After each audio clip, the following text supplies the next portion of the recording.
Mag-aaway kayo. Tapos sino yung na-expect mo nga ayos ng relasyon nyo? Kaibigan mo? Yan. Bakit every time na may sama ka ng loob sa partner mo, sa kaibigan ka lalapit? Kailangan ba kaibigan mo ayos ng relasyon yung dalawa? Kasama ba siya nung nililigawan mo pa lang siya? Kasama ba siya nung sinagot mo siya? Ito problema. Kapag galit ka sa partner mo, hahanap ka ng ibang taong ko-comfort sa'yo. Na instead na kayong dalawa umayos ng relasyon nyo. Instead na naging private yung away nyo, tapos magkakaayos din naman kayo sa huli, nalaman na ng ibang tao. At hindi lahat ng sinabihan mo, mananahimik at gagawin yung sikreto. Minsan magugulat ka na lang pag chichismisan ka. Pag-uusapan ka ng hindi mo alam.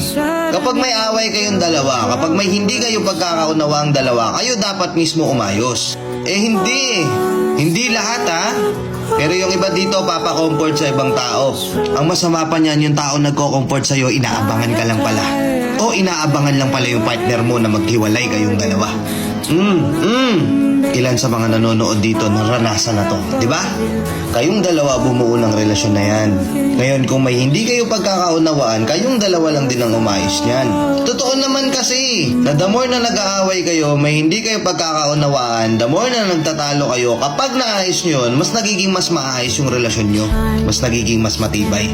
Kahit tanungin mo yung mga tumagal na dyan ng ilang taon na hanggang ngayon sila pa rin. Anong sikreto sa relasyon?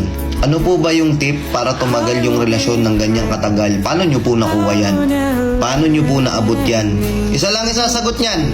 Lahat ng pinag-awayan nila, naayos nila lang sila lang dalawa. Di sila sumuko agad.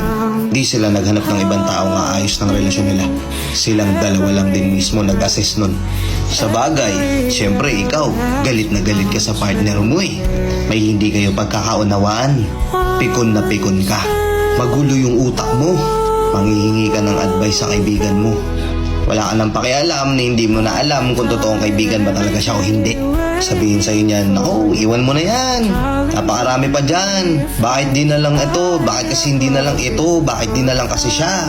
Ikaw, dahil magulo isip mo, papasok sa'yo yun. Babalik ka sa partner mo. Mag-aaway na naman kayo. To the point na ikukumpara mo na siya sa ibang tao. Totoo naman yung sinabi ni ganito eh. Buti pa sa ganito, ganyan, okay siya. Ikaw hindi. Blanco ka na eh. Lahat na ng hindi magagandang salita, lahat na ng masasakit na salita, ibibitaw mo na.